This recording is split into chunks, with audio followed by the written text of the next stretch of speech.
Shalom Ibu Bapak, sahabat terang hidup yang berbahagia dalam Yesus. Kita patut bersyukur kepada Tuhan karena sampai detik ini, di tengah-tengah pandemi, ya gara-gara COVID, kita semua masih dipelihara dan sehat. Bisa belajar satu kebenaran firman Tuhan. Tema saya hari ini adalah menghadapi rasa bersalah. Ya, ada satu studi kasus di mana ada satu keluarga yang punya anak laki-laki 2 tahun. Nah, dia bisa rewel dan sering rewel, terutama tidur rewel sekali. Nah, orang tua anggap ini biasa. Tiba-tiba dia mengalami satu kondisi yang menurun sekali, dan mereka cepat membawa dia ke rumah sakit, tetapi nyawanya tidak tertolong. Dan kepergian anaknya ini menimbulkan rasa bersalah dan juga rindu bertemu dengan dia.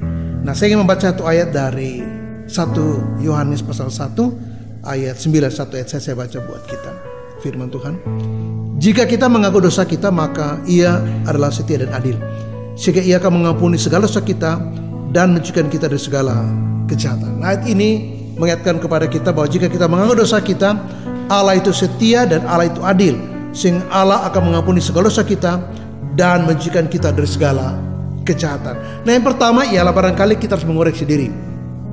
Bisa saja kita lalai, kita tidak peka, kita kira dia rewel biasa, atau kita sendiri mengakui bahwa kita nggak begitu care. Lalu kemudian ternyata dia bukan sekedar rewel, tapi mungkin dia sakit. Dan itu sebabnya ketika kita sadar bahwa ini perlu penanganan, kita bawa ke rumah sakit, nyawa tidak tertolong. Nah, ini satu pengalaman di mana ini sudah terjadi. Ya, tapi mari kita belajar. Alkitab katakan bahwa jika kita mengaku dosa kita, jadi kalaupun kita ada kesalahan dalam situasi ini karena lalai atau kurang peka bahwa anak ini sebenarnya sakit, tapi kita kira ini cuma rewel biasa, maka ini saatnya orang tua, ibu dan bapak untuk membereskan ini dengan Tuhan. Kita mengaku dosa kita, karena ini penting sekali, karena ini menyangkut dengan apa disebut dengan jaminan pengampunan. Hanya orang yang mengaku dosa sungguh-sungguhlah atas kesalahan, mungkin kelalaian sebagai orang tua, maka Tuhan Yesus mengampuni kita, bahkan mencucikan kita dari segala kejahatan. Nah, ini sudah terjadi, nggak bisa diulang. Ini seperti Daud waktu anaknya itu sakit dan meninggal. Dia tidak bisa membalikan anaknya itu, tapi dia yakin bahwa dia akan berjumpa dengan anaknya nanti. Dan untuk itu kita belajar. Ya udah, belajar merelakan bahwa dia sudah pergi, tapi kita percaya bahwa kalau kita sebagai orang tua, ibu dan bapak percaya Yesus, maka anak kita punya tempat di surga dan kita akan berjumpa dengan dia nanti.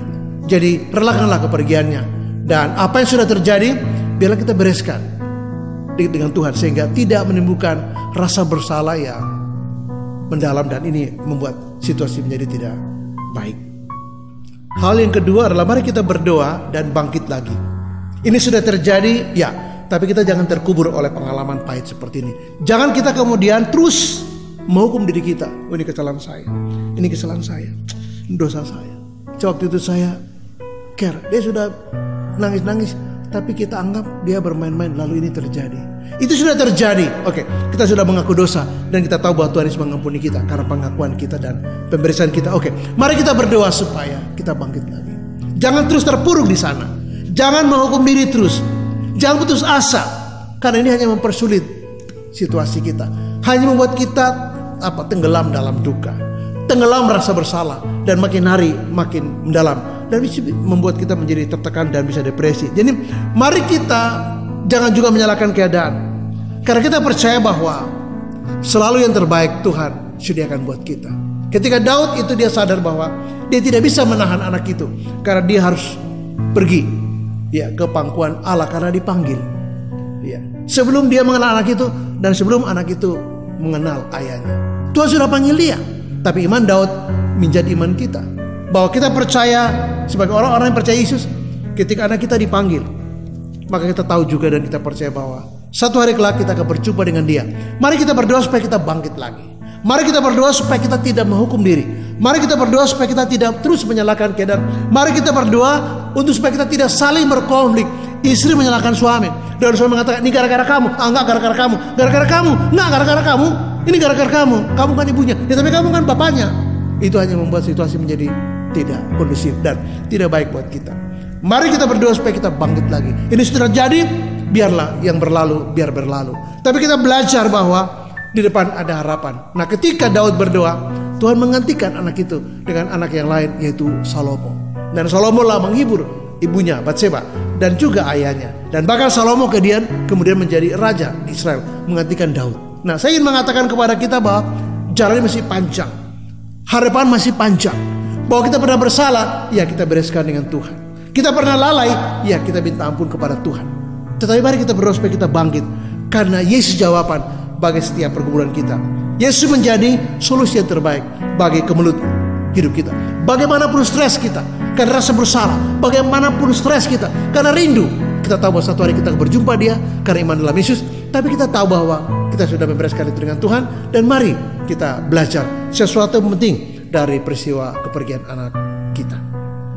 Hal yang ketiga yang penting adalah mari suami dan istri, orang tua dari anak ini, ya kita membuang semua perasaan bersalah, beban di hati karena kelalaian kita.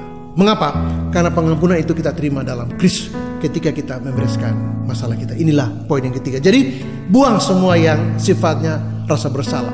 Nah, kalau kita belum beres dengan Tuhan, rasa bersalah itu benar. Kalau kita belum membereskan itu, kelalaian kita, kesalahan kita, kekurangan kita sebagai orang tua kepada anak kita, maka ini tetap akan tertinggal menjadi rasa bersalah yang menghancurkan kita, yang menggiring kita ke stres, yang membuat kita menjadi sulit untuk tidak depresi. Dengan kata lain, depresi itu sudah di depan pintu. Tapi kita harus tahu bahwa ketika kita membereskan itu dengan Tuhan, ayat ini mengatakan, maka Dia akan mengampuni segala dosa kita. Kelalaian kita, ketidakpekaan kita melihat bahwa anak kita sedang mengeluh, sedang menyampaikan bahwa dia sedang sakit dan mungkin sedang menderita, tapi kita pikir itu biasa. Nah, kita bereskan itu. Sehingga pemberesan itu Alkitab katakan Tuhan mengampuni kita. Bahkan menjauhkan kita dari kemungkinan kita membangun rasa bersalah, padahal Tuhan sudah mengampuni kita. Jadi terima pengampunan dan buang rasa bersalah. Kalau tidak, rasa bersalah itu membuat kita tertekan, membuat kita stres, membuat kita depresi, membuat suasana kita menjadi tidak menyenangkan, menjadi hambar, sukacita menghilang, kebahagiaan menjauh. Mengapa? Karena kita terjebak pada lingkaran setan, yaitu terus merasa bersalah, dan terus menyalahkan diri bahwa ini gara-gara saya. Mungkin itu kesalahan kita, dan itu benar. Nah, untuk itu kita bereskan. Tapi ketika kita sudah bereskan sungguh-sungguh, jangan biarkan rasa bersalah menggerogoti pengharapan kita dalam Kristus. Jangan biarkan rasa bersalah menghancurkan harapan kita. Jangan rasa bersalah membuat kita makin terpelosok pada kepedihan yang akhirnya membuat kita hancur berantakan. Terimalah pengampunan dari Yesus dan buanglah rasa bersalah. Bagaimanapun juga rasa bersalah sudah tidak relevan lagi di sini. Mengapa? Karena kita sudah membereskan semua kesalahan kita, baik suami, baik istri, sebagai ayah dan sebagai ibu yang dulu lalai barangkali terhadap anak kita. Mari kita terima pengampunan yang Tuhan kasih, sehingga yang terjadi bukan rasa bersalah, tapi damai.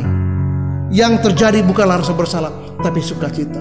Yang terjadi adalah bukan rasa bersalah yang membuat kita stres, depresi dan hancur, tapi kita bersyukur kepada Tuhan, karena Tuhan Yesus tetap Tuhan Yesus yang berbelas kasihan, mengampuni kita dan memberi kita kesempatan untuk pengalaman kita. Lewat peristiwa ini kita belajar. Ya.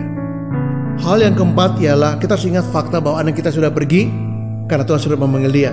Tetapi Dia menolong kita, membuka mata kita, membuka hati kita, membuka jiwa kita, membuka pikiran kita untuk belajar beberapa prinsip dalam hidup. Yaitu pertama, kita belajar apa arti orang tua mencintai anaknya.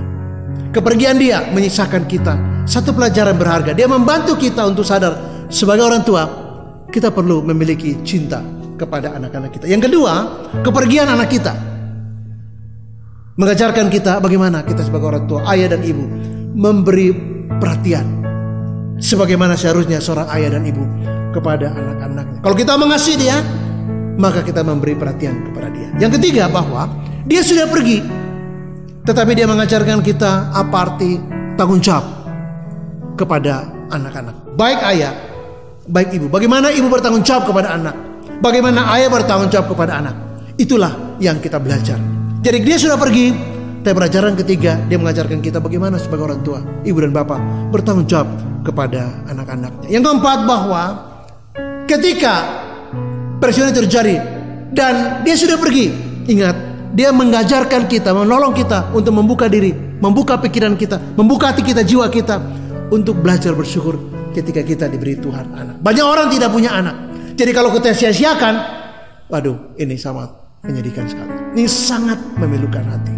Orang lain berjuang dan tidak dapat, kita ada tapi sia-siakan. Nah, pelajaran keempat ialah kepergian anak kita karena kesalahan kita, mengajar kita satu hal, yaitu bahwa kita belajar bersyukur ketika kita dipercayakan Tuhan adalah sebagai orang tua bagi anak-anak kita. Yang kelima, bahwa kepergian anak kita menolong kita untuk belajar bagaimana kita bersungguh-sungguh menjadi orang tua. Kita tidak bisa bercanda karena tanggung jawab moral untuk mengajar anak-anak, tanggung jawab moral untuk menjadi teladan buat mereka, tanggung jawab moral untuk membawa mereka kepada Yesus. Nah, kepergian dia karena kesalahan kita mengajar kita untuk menjadi orang tua yang peduli, yang sungguh-sungguh sebagai orang tua kepada anak-anak kita. Dan yang terakhir ialah kepergian dia mengajar kita bahwa luka karena kesalahan, luka karena kita lalai kepada anak kita. Dia sudah pergi untuk selamanya, tidak bisa datang lagi kepada kita. Tapi kita tahu bahwa ketika kita berdoa kepada Tuhan, sungguh kita mengalami kepahitan, sungguh jiwa kita robek, sungguh kita merasa bersalah, dihantui rasa bersalah, sungguh kita rindu berjumpa dengan Dia. Tuhan Yesus sanggup untuk memulihkan jiwa yang terluka. Seluka apapun luka kita, seberapa dalamnya goresan di jiwa kita karena luka rasa bersalah, karena kerinduan berjumpa Dia, Tuhan Yesus bisa pulihkan kita. Dan satu hari kelak harapan kita adalah kita berjumpa dengan Dia di sana, di rumah Bapa yang kekal. Seperti Daud katakan, aku tidak bisa membawa dia ke sini, tapi aku akan berjumpa dengan Dia di sana. Saya akan menutup renungan saya dengan mengatakan begini.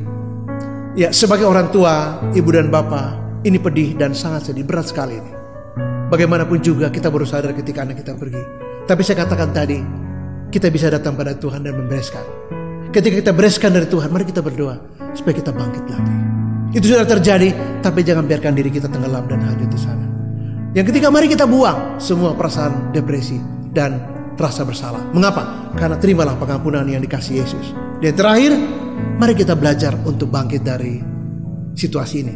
Ketika satu hari Tuhan memberikan kita anak-anak yang lain, maka biarlah 6 pelajaran yang saya sebutkan tadi itu menjadi pelajaran buat kita, dan kita menjadi orang tua yang betul-betul peduli dengan anak-anak kita.